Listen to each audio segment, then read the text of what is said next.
Hola, ¿qué tal amigos? ¿Cómo están? Muy buenas noches. Yo soy Esdras Chabot y esto es Dinero y Poder.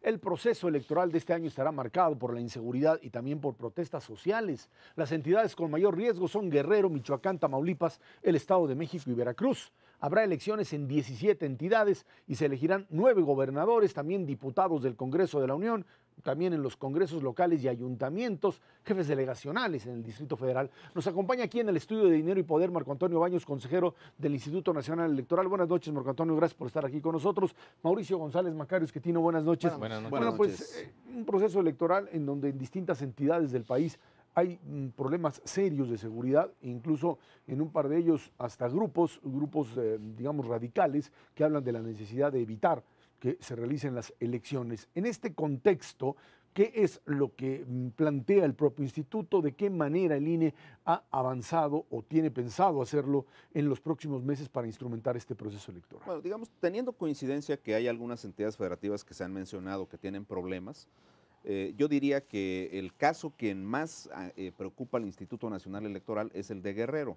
¿Por qué? Porque particularmente en el municipio de Chilpancingo y en una parte de Tlapa de Comonfort hemos tenido que suspender algunas actividades del proceso electoral, recalendarizar para poder avanzar en las tareas que tenemos establecidas a partir del pasado 7 de octubre. Creo que es necesario que el Instituto Nacional Electoral mantenga una línea de interlocución que se ha establecido ya con el gobierno federal, con el propio gobierno local, con algunas instancias del Ejército Nacional e incluso de la Secretaría de Marina, para que la parte que tiene que ver con la resolución de algunos conflictos locales y que han trascendido por los lamentables hechos de Iguala, pues se pudieran resolver, se aclare suficientemente lo de la desaparición de los jóvenes y veamos si esa parte contribuye de manera definitiva para que podamos avanzar en una situación de mayor tranquilidad para la organización de las elecciones, particularmente en Guerrero. Michoacán, Tamaulipas, vamos avanzando sin complicaciones hasta ahora. Sí, esta reforma última que se hizo en materia político-electoral creó este nuevo instituto, ya no es IFE, ahora es Instituto Nacional, para que de manera, digamos, conjunta se lleven a cabo las elecciones en los estados, las elecciones de gobernador, ya vigiladas por el Instituto Nacional Electoral. Esto es totalmente novedoso, no lo habíamos hecho así. ¿Cómo van percibiendo ustedes los procesos locales en estos 9 estados donde vamos a elegir gobernadores? Es una buena pregunta porque después de la atribución establecida al Instituto Nacional Electoral con la reforma política a la que te refieres, Macario, nosotros designamos a los consejeros electorales en 17 entidades que tienen elecciones coincidentes con nosotros, aparte de Oaxaca, y recientemente lo hicimos en Zacatecas, total 19 hasta ahorita. Las importantes son las 17 que tienen elecciones coincidentes. Hay fenómenos diferenciados, hay lugares donde no hemos tenido mayores complicaciones para avanzar, hay gente con mucha experiencia integrada ya a estos órganos que están separadas de los partidos y de los actores políticos, pero hay algunos lugares donde la reacción de los actores políticos ha llevado a que existan algunos problemas, por ejemplo, con la aprobación de los presupuestos. Entonces, estamos en una estrategia donde en un esquema de diálogo que hemos tenido con algunas instancias de los congresos locales, de las propias gubernaturas, vamos paulatinamente resolviendo las problemáticas que han establecido poco apoyo en términos de recursos administrativos. Hay lugares, no señalaré nombres específicos, pero lugares donde algunos diputados locales y gobernantes señalaron que no tenían claro si la reforma correría a cargo totalmente del Instituto Nacional Electoral. Yo creo que la ley es muy clara en esa parte, pero bueno, se ha venido destrabando esta inquietud surgida a partir de que ahora no pueden poner a los consejeros. La parte operativa va caminando bien, no advierto que exista alguna complicación en ninguno de los tramos de los procesos electorales, como en todas las elecciones que organizan órganos locales y federales.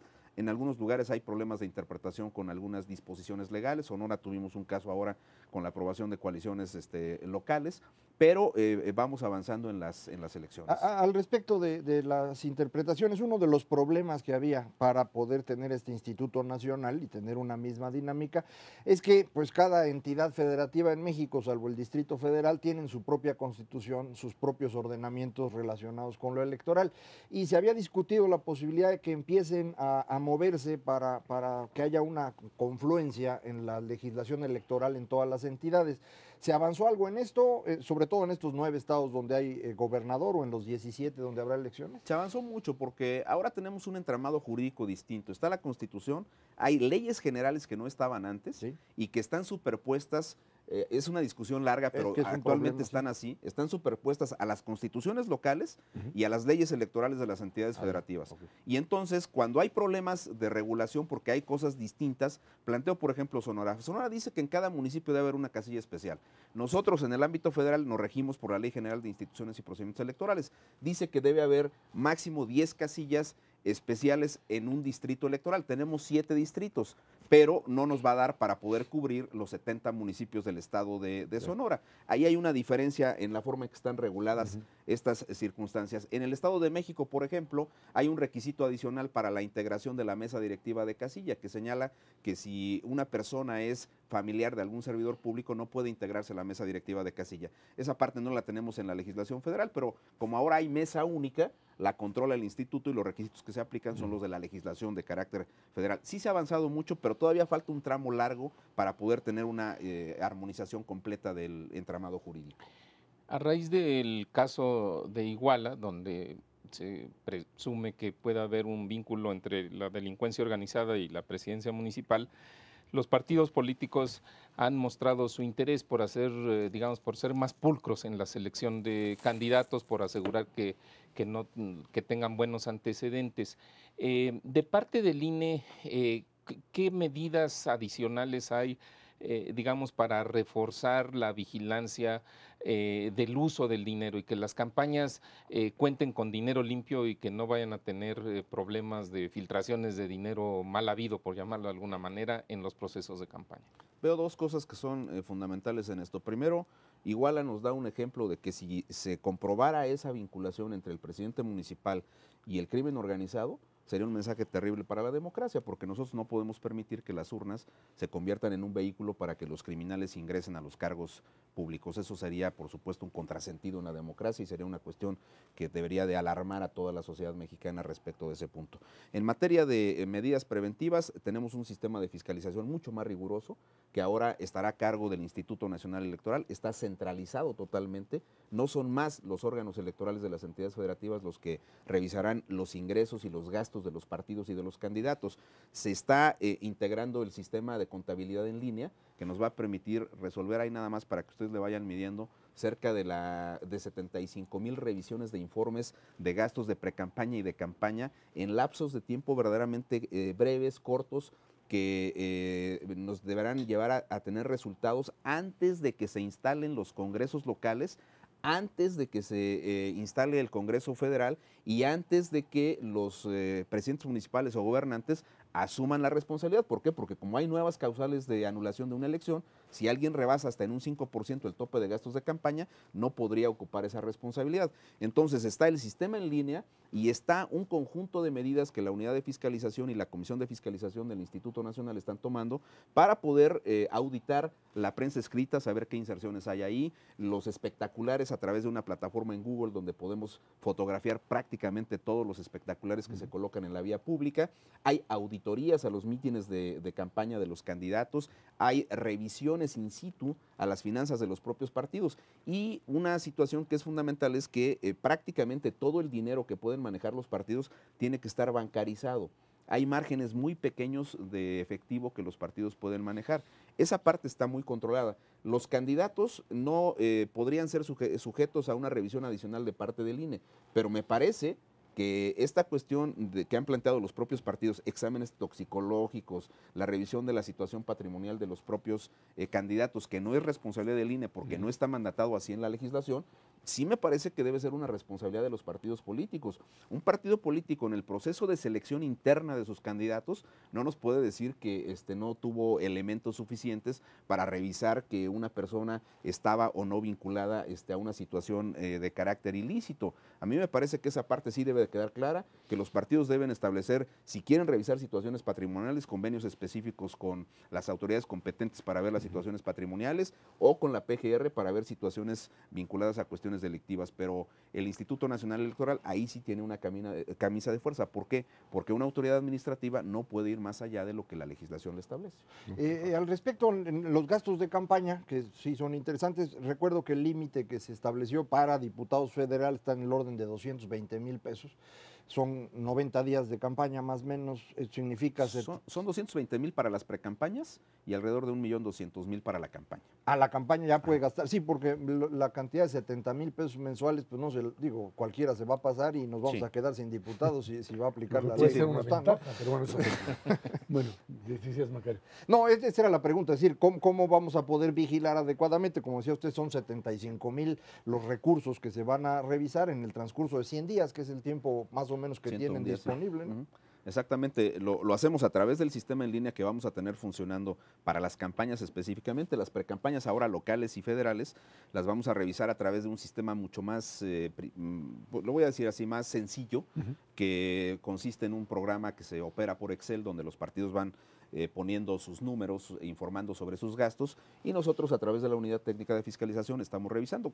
Guanajuato ha terminado las precampañas y hemos tenido buen éxito en la revisión a través de ese sistema, que no será el sistema definitivo que usaremos después, pero ya en las campañas el sistema de contabilidad en línea estará ahí. ¿Qué significa ese sistema de contabilidad en línea? Significa que los partidos tendrán que registrar puntualmente lo que reciben y lo que gastan, y nosotros prácticamente casi a tiempo real podremos ir revisando las cuentas y avanzando en la revisión para que no nos tomen con los dedos en la puerta con los 101 días que hay después de la campaña. Uno de los temas que está ahí planteado es el de los controles a medios de comunicación, un tema también muy polémico. Por un lado, por los asuntos de financiamiento que ya tú planteabas, y por el otro, por la manipulación, dicen que se puede hacer en pues, espacios noticiosos o en espacios de espectáculos, y en donde pues habría que, por un lado, mantener una fiscalización, pero del otro lado del argumento nos dice, bueno, pues sí, pero esto no puede convertirse o no pueden tratar de convertir al IFE en un sensor de hasta dónde es información y hasta dónde se trata abiertamente de propaganda. Es un tema muy, muy importante porque bajo el debate relativo a la libertad de expresión, nosotros hemos establecido en términos de la ley un conjunto de, voy a decirlo así, de sugerencias que los espacios noticiosos deben o pueden observar, no es obligatorio que lo hagan así, sino que lo tienen como un marco de referencia para ver el tratamiento que le dan a las campañas, particularmente a los candidatos, en este caso a las gubernaturas, que sería lo más destacado, pero en el ámbito federal a las diputaciones federales. Nosotros nunca hemos pensado que esos lineamientos son instrumentos para limitar la libertad de imprenta, la libertad de expresión, la libertad de opinión en los espacios noticiosos, pero sí nos dan una idea más o menos de cómo los medios de comunicación atienden las campañas electorales, a quién le dedican más tiempo, a qué partido le permiten estar más presente en las campañas bajo ciertas modalidades.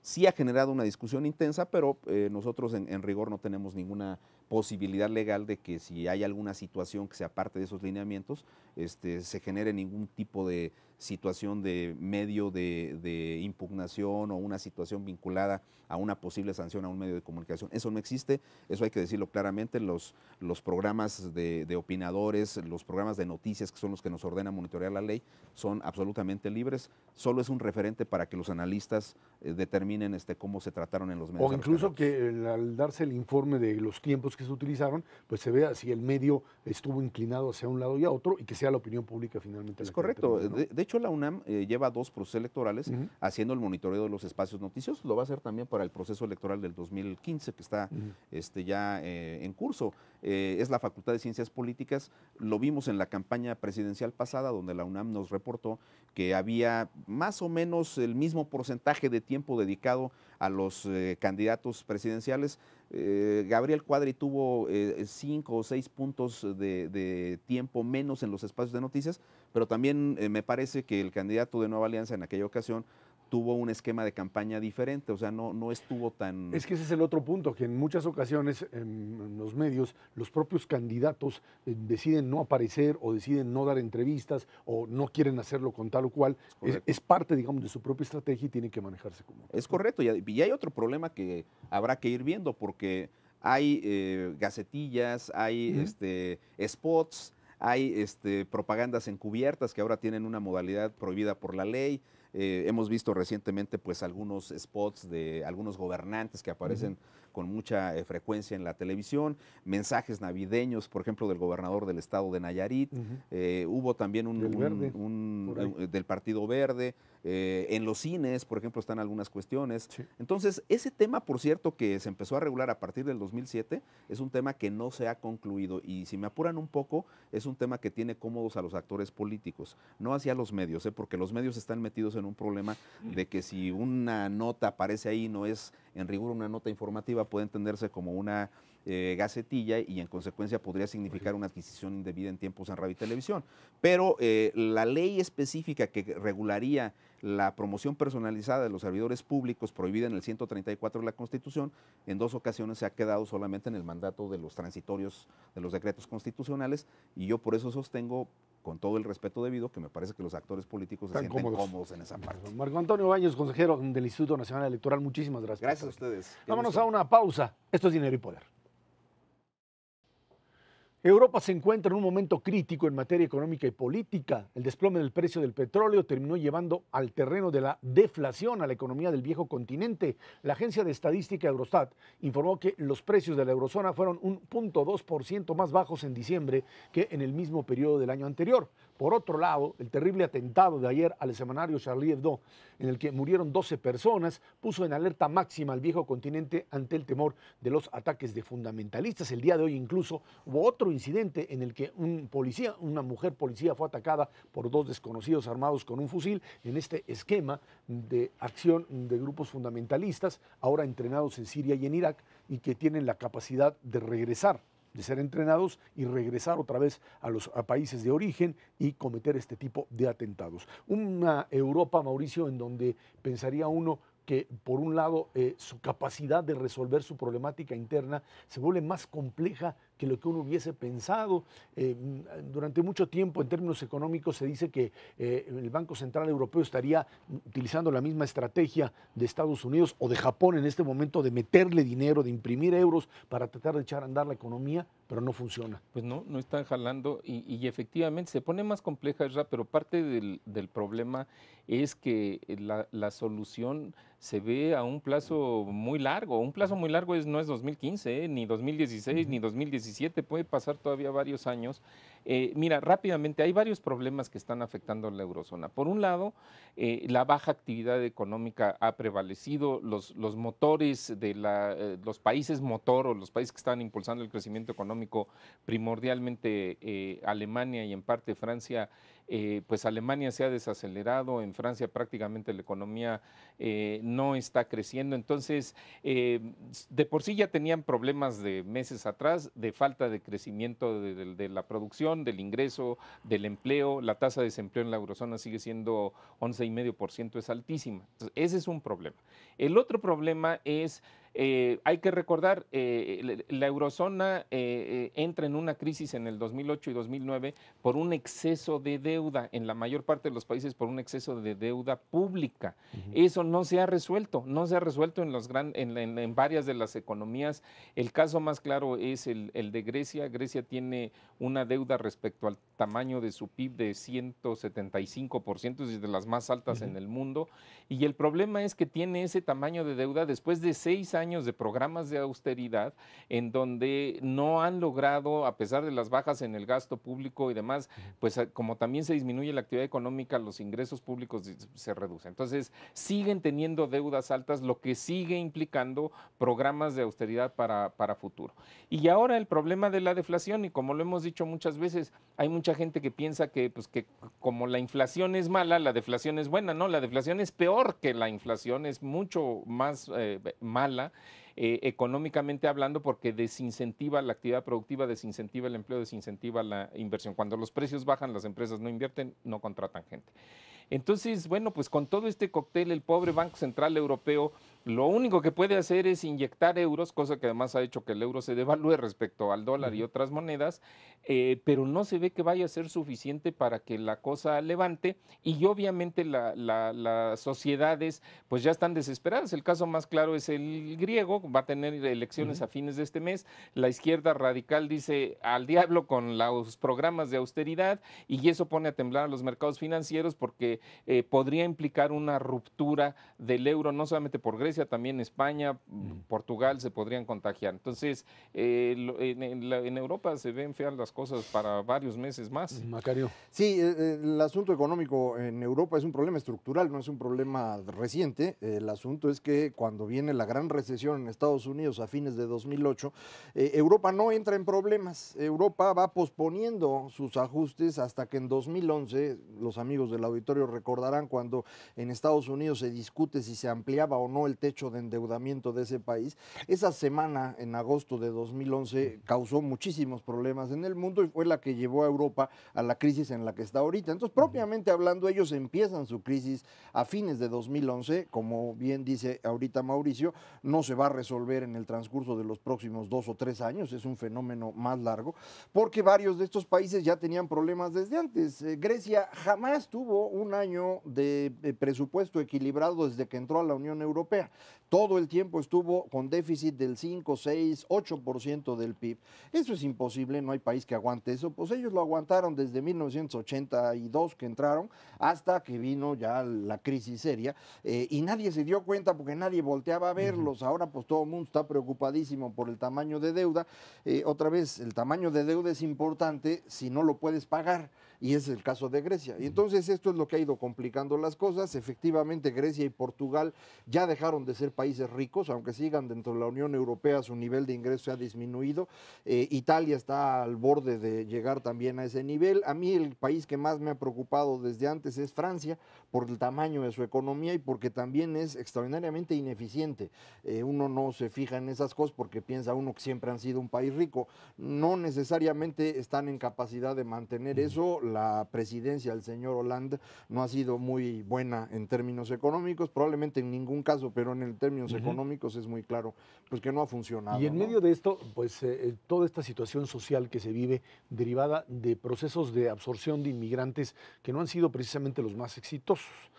Además de pues esta vinculación de Europa a los problemas específicos del Medio Oriente, en donde pues de alguna manera son parte de los ajustes de cuentas con el pasado. Hay que recordar que finalmente los grupos fundamentalistas que aparecen ya como grupos en el poder desde 1978 con el ascenso del Ayatollah Khomeini en Irán y a partir de ahí distintos grupos, tanto chiitas como sunitas, se van incorporando y generando esta visión del Islam como un Islam político, que de hecho lo es en estos países, pero llevado hacia Occidente y en una visión muy clara en donde Occidente es el culpable del pasado opresor que vivieron, pero también de un presente corruptor hacia lo que llaman sus costumbres y tradiciones y que implica necesariamente el derecho, y no solo el derecho, sino la obligación de exterminar al contrario o al diferente. Y eso fue lo que finalmente sucedió el día de ayer allá en París, que pues habla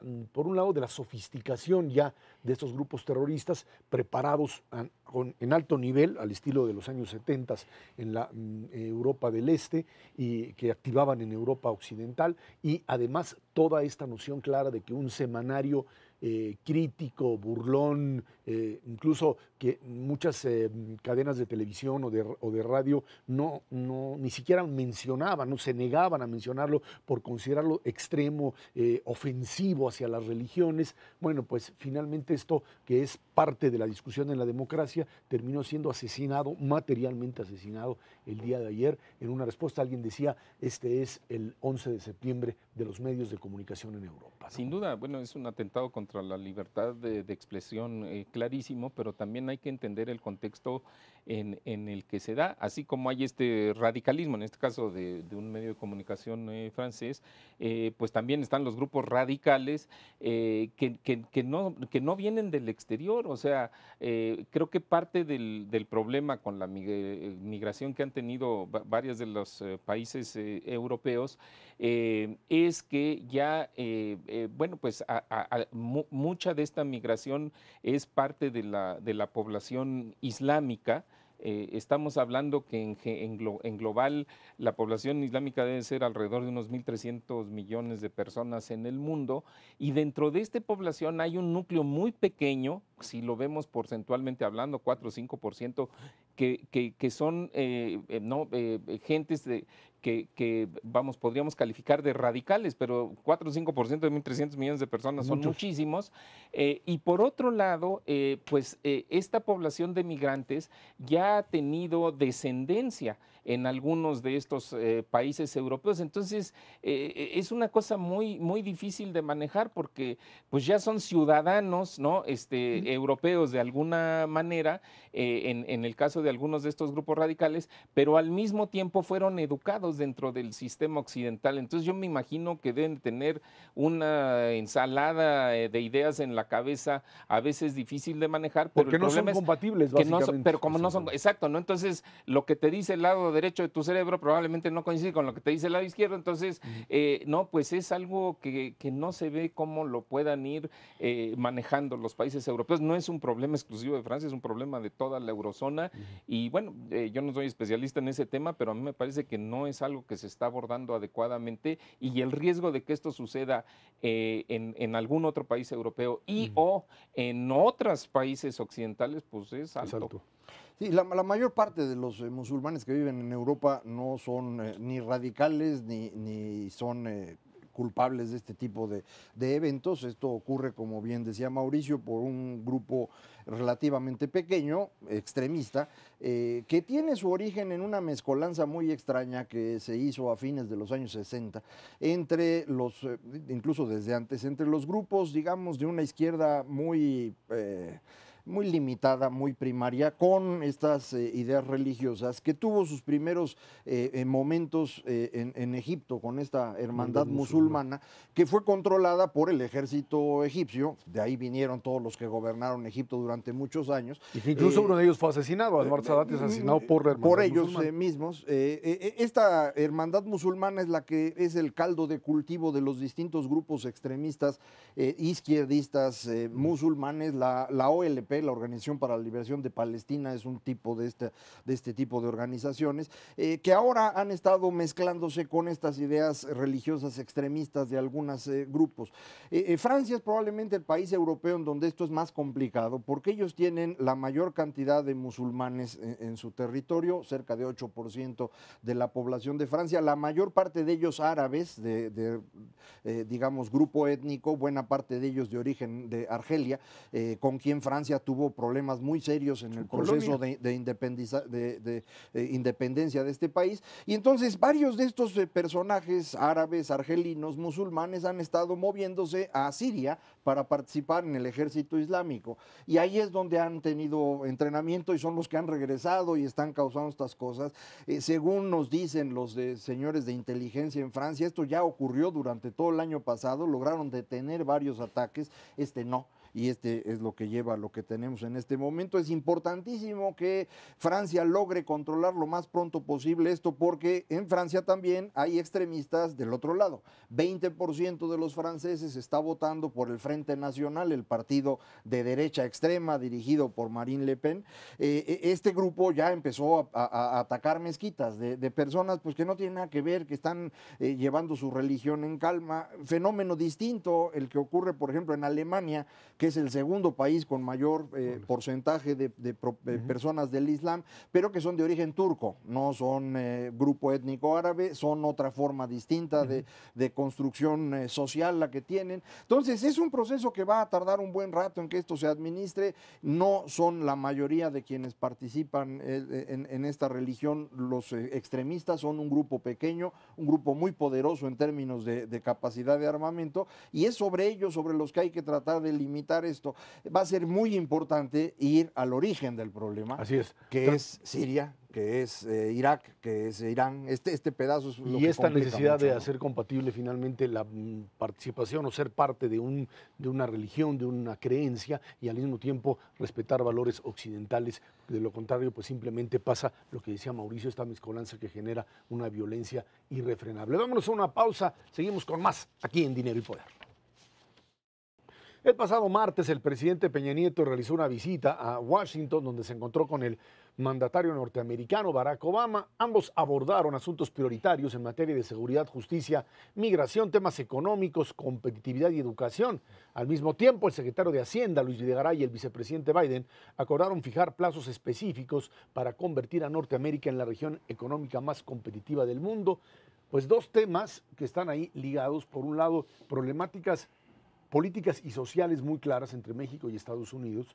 Uno, lo que ha sido siempre la gran discusión de si México está alineado, debería estar alineado en términos políticos al proyecto Canadá-Estados Unidos-México. Canadá, con todas sus diferencias con los norteamericanos, aparece en esa línea. México sigue en el borde sin saber definir de qué lado o cómo se manifiesta. Por otro lado está el tema migratorio, donde Obama pues consigue con el decreto establecer algún tipo de prioridad o de fuerza, digamos, legal para evitar que los sectores ultraconservadores pudiesen en un momento determinado impulsar proyectos de expulsión masiva de indocumentados. Y en medio de esto está este diálogo entre Biden y el propio secretario de Hacienda en esta necesidad de convertir a México y Estados Unidos, también a Canadá, en un área económica con un desarrollo fundamental importante. Y volvemos otra vez a entrar en México en el dilema qué queremos hacer en términos de la vinculación con el norte,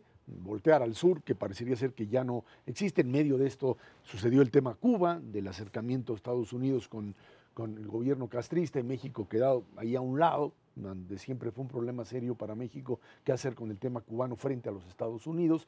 Y la verdad es que, bueno, pues algo que todavía no se resuelve en esta visita, ¿no? Sí, a mí me parece que en términos económicos no debe haber ninguna duda de que la ruta en la que México se está moviendo es precisamente en la confluencia con los Estados Unidos y con Canadá para construir una región económica sólida, Norteamérica, con una capacidad productiva muy significativa, aprovechando ventajas que tenemos nosotros y ventajas que tienen los demás.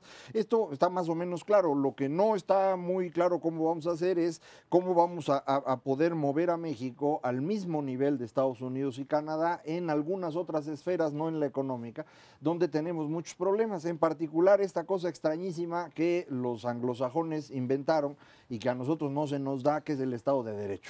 Ahí tenemos un problema mayúsculo, había un montón de chistes ahora con la visita del presidente acerca de la Casa Blanca y Obama preguntando la tuya o la mía. Esta circunstancia en la cual los mexicanos no hemos aceptado, no nos hemos convencido de que si no es a través de un esquema de leyes no vamos a funcionar adecuadamente.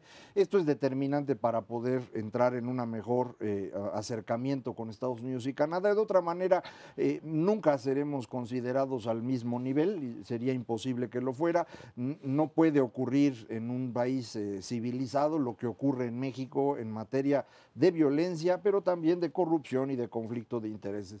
Si eso no lo resolvemos, pues lo demás es muy difícil de lograr. Eso no creo que lo hayan platicado en esta ocasión, pero muy poquito el tiempo en el que estuvieron juntos. Mauricio. Es cierto, fueron apenas unas horas de esta visita, pero a mí me llamó la atención que precisamente siendo tan corta la visita, yo vi al vicepresidente Biden, vicepresidente de los Estados Unidos, pues como que muy echado para adelante en algunas de las declaraciones que hizo, en particular sobre los temas de energía y de competitividad. En el tema de energía dijo que Norteamérica, no habló de Estados Unidos, habló otra vez de Norteamérica, podría ser en algunos años, quizá en los próximos 10 años, el epicentro energético del mundo. Y por otro lado, también habló de Norteamérica como la capital de la manufactura mundial. Y bueno, en la parte energética yo creo que, pues sí, es claro que la reforma energética en México abre la posibilidad de incrementar en la próxima década la producción de energéticos, de la misma manera como lo hicieron los tejanos, porque pues geográficamente es la misma zona. El crecimiento de la producción de crudo, por ejemplo, y de gas natural en Estados Unidos, que fue de más de 40% en los últimos 10 años, una cosa espectacular. Entonces, bueno, vamos a suponer que eso, pues, por ahí se pueda dar. Donde veo un poco más difícil la cosa es en el tema de la competitividad y las manufacturas, porque para reforzar la producción manufacturera en Norteamérica, en el caso de México tendríamos que volvernos más competitivos. De acuerdo a las mediciones del Foro Económico Mundial, estamos en la posición 61 de 144 países en las mediciones de 2014, pero hay muchos temas en donde, por ejemplo, en carga fiscal laboral, en carga fiscal de las empresas, en, digamos, calidad de la educación o falta de calidad de la educación, y por supuesto en los costos del crimen y violencia, en donde México está en posiciones que van desde las 122 hasta las 135. O sea, estamos muy rezagados. Pero lo que me llamó la atención de lo que dijo el vicepresidente Biden es que él señaló que en esta reunión lo que querían era establecer una agenda de acciones específicas, no de cuestiones generales ni de discursos de vamos a ver qué podemos hacer en los próximos años, sino que saliendo de ahí va a haber una serie de compromisos específicos para que podamos avanzar en esta materia. Que el gobierno mexicano todavía no se pronuncia cuáles fueron esos compromisos. Creo que valdría la pena pues irlos conociendo, porque aquí sí hay que definir si son de verdad o si, bueno, pues a lo mejor nomás un resbalón ahí de los funcionarios norteamericanos. En todo caso, queda claro que en los Estados Unidos viven ya un momento muy claro en términos de lo que sería la integración del bloque, el bloque Canadá, Estados Unidos, México. Para ellos es prioritario en términos económicos, es cierto, y en términos de seguridad. Frente al tema chino, por un lado, por supuesto, frente a la competencia con Europa, esto entra en su esquema. Aquí, digamos que lo que habría que analizar es claramente si existe un consenso por parte de la clase política norteamericana de qué hacer con México. Hay quien dice, sí, esto es posible, hay mecanismos de colaboración que podemos hacer que se vaya integrando, y hay quien dice, fundamentalmente sectores ultraconservadores, que dicen directamente, no se puede, es imposible, mientras el Estado de Derecho en México no exista, crimen organizado esté presente, no hay nada que hacer con México, sigamos como lo hemos manejado hasta ahora, o quizá todavía incluso en condiciones de una mayor presión para el gobierno mexicano. Sí, probablemente sean los conservadores los que lo dicen, pero lo piensan todos. Es decir, asociarse con un país como México, en el cual no está claro cuándo la ley se aplica y cuándo no, y quiénes son los que tienen acceso al poder y de qué manera, esto no funcionaría. Es decir, Estados Unidos ha logrado tener durante el siglo XX distintos estados en donde efectivamente las leyes no se aplicaban de la misma manera que en todo su territorio, pero los ha ido, digamos, civilizando en el transcurso del tiempo. No sería una cuestión razonable asociarse mucho más con México si nosotros no avanzamos en eso. Entonces, yo creo que no porque nos convenga la asociación, sino porque nos conviene empezar a tener un Estado de Derecho. Creo que es algo que hay que desarrollar. Probablemente como una cuestión secundaria, vamos a poder acercarnos más a Estados Unidos y Canadá, pero para México es indispensable avanzar ahora sí ya seriamente en términos de Estado de Derecho, o esto no va a funcionar nunca. Sin duda. Ahora, yo creo que el avance económico y la interrelación de la economía estadounidense con la economía mexicana, pues esa va a seguir su curso. ¿No?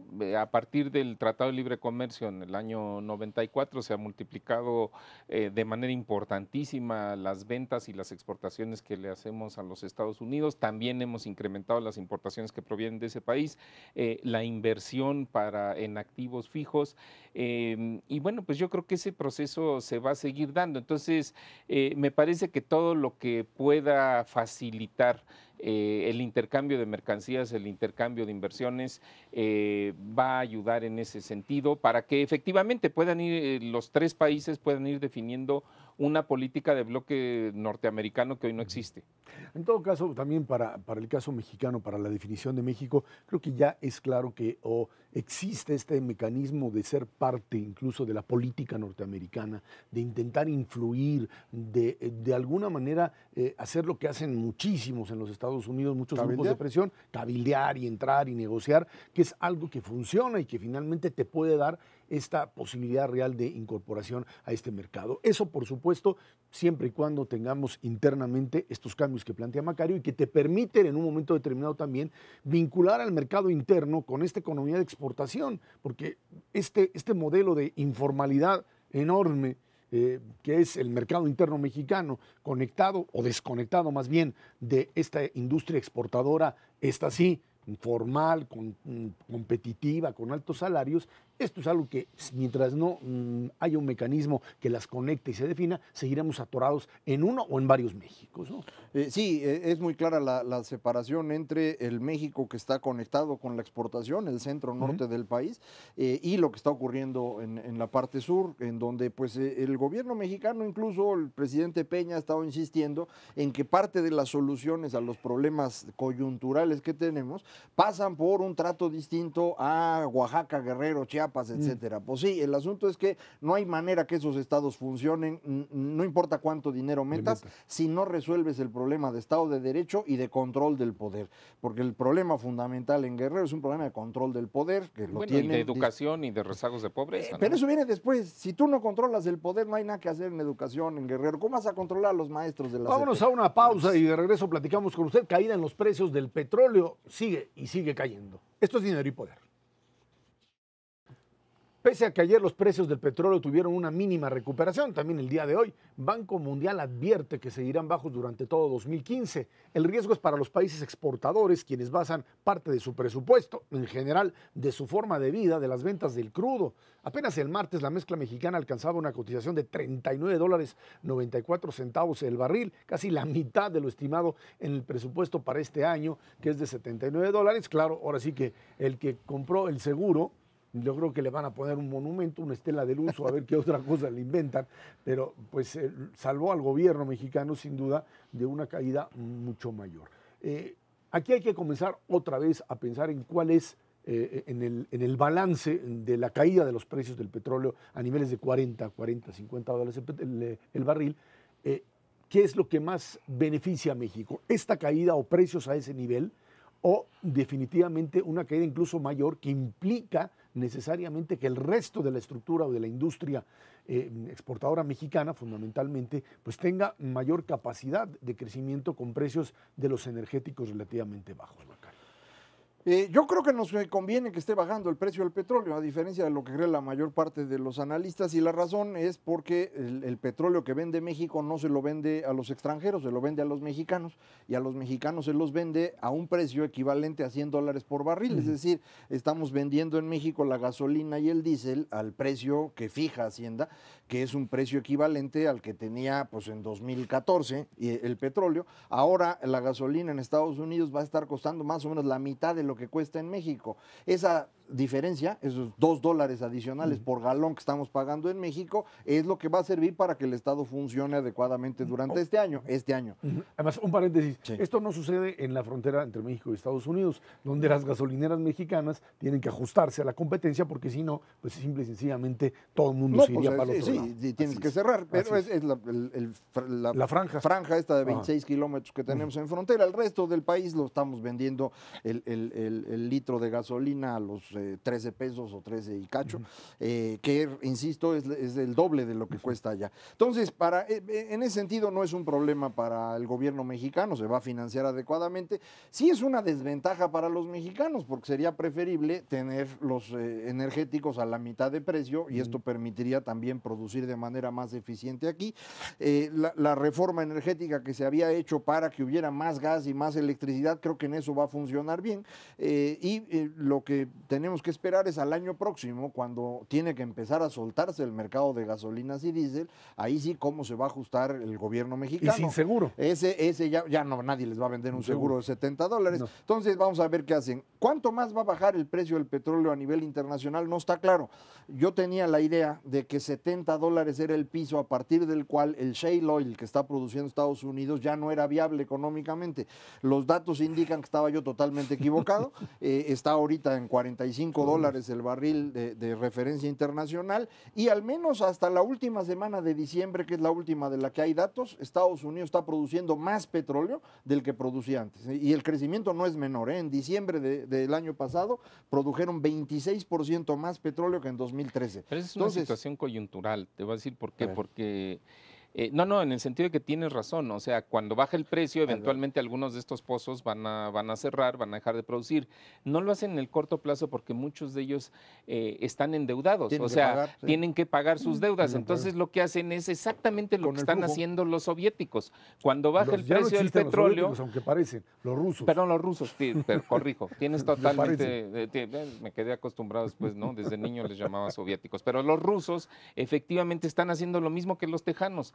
Baja el precio del petróleo y entonces lo que hacen es le abren la llave lo más que se pueda para compensar produciendo más volumen y entonces con eso obteniendo más ingresos. Pero eso no va a durar. Ese efecto puede durar 2, 3, 4 meses, pero se va a acabar porque llega un momento en el que ya no te sale más petróleo y ya no es rentable seguir haciendo inversiones. Yo lo que quisiera comentar es, efectivamente, para el 2015 el gobierno mexicano no debe de tener un problema mayor de las finanzas públicas, porque si bien va a perder algo de ingresos, aún con la cobertura a $79, pues el promedio de precio de exportación en el 2014 estuvo cerca de los $90, entonces va a perder ingresos, pero también se va a ahorrar gastos, porque la gasolina que importa, que es más o menos la mitad de las gasolinas que consumimos en el país, pues le va a salir más barata. La bronca viene en el 2016, porque aquí vamos a suponer que el petróleo se quedara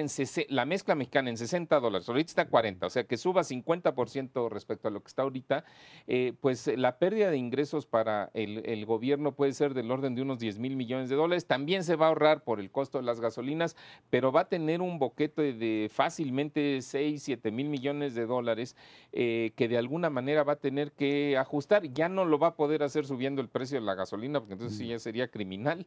Y por otro lado, pues Hacienda se puso una camisa de fuerza hace algunos meses cuando dijo que ya no iba a haber mayores cambios tributarios. Entonces la gran pregunta es, ¿cómo le haces para financiarte? Porque también prometieron que tampoco iba a haber un mayor déficit público. Entonces, pues eso quiere decir que tienes que hacer algún ajuste al gasto. Milagroso. Bueno, pues, hay que recordar que el día de ayer incluso el propio el gobierno federal informa que se están importando ya de Estados Unidos 100,000 barriles diarios de petróleo liviano, ligero, lo que también implica todo un cambio en la estrategia del gobierno mexicano frente a la producción del mismo, ¿no? Es que ya no podían tener la mezcla adecuada en México para las 3 refinerías y media que tenemos. Entonces, pero desde hace muchos años que importamos petróleo ligero, porque eso... ¿no? 100,000 barriles diarios no sé. No de ese tamaño, pero ahí es el punto. Se importaba petróleo, ¿no? Yo creo que lo que decía hace un momento Mauricio acerca de qué va a hacer el gobierno para 2016 es bien importante, porque efectivamente dijeron que no iban a hacer ajustes fiscales ni demás,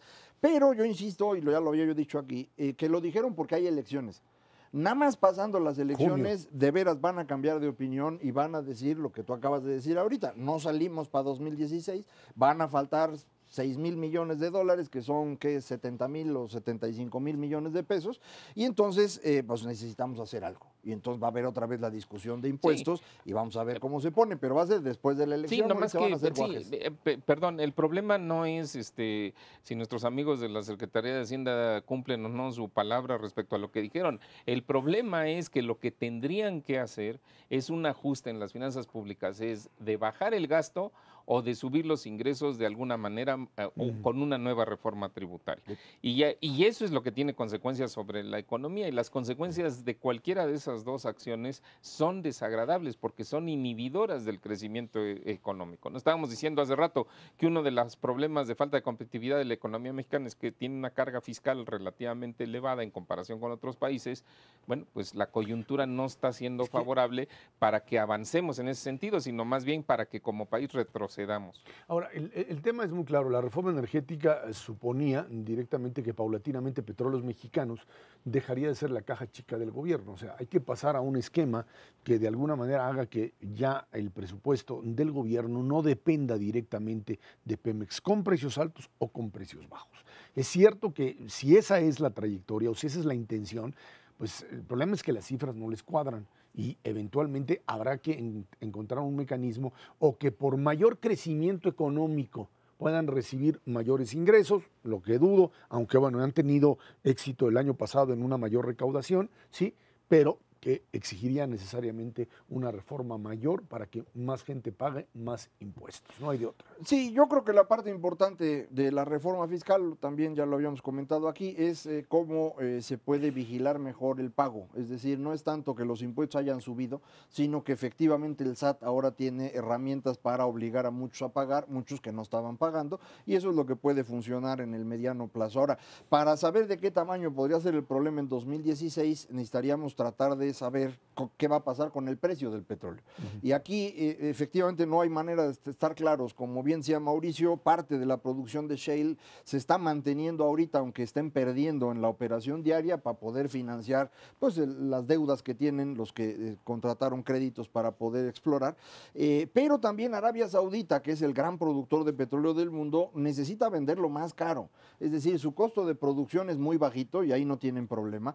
Su problema es que están peor que nosotros en términos de financiamiento del Estado. Ellos sí necesitan vender el barril de petróleo en 85 o 90 dólares para que les alcance para pagar los gastos de su gobierno. Mientras no lo vendan a ese precio, el gobierno va a tener un déficit inmenso.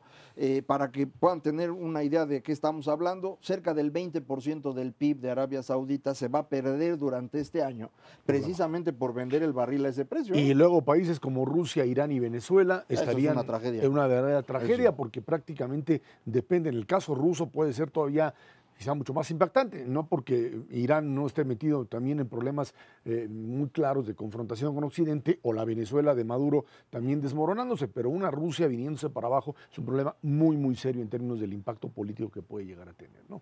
Sin duda, pero en esos países el incentivo es para incrementar la producción independientemente del precio, porque lo que necesitan es ingresos.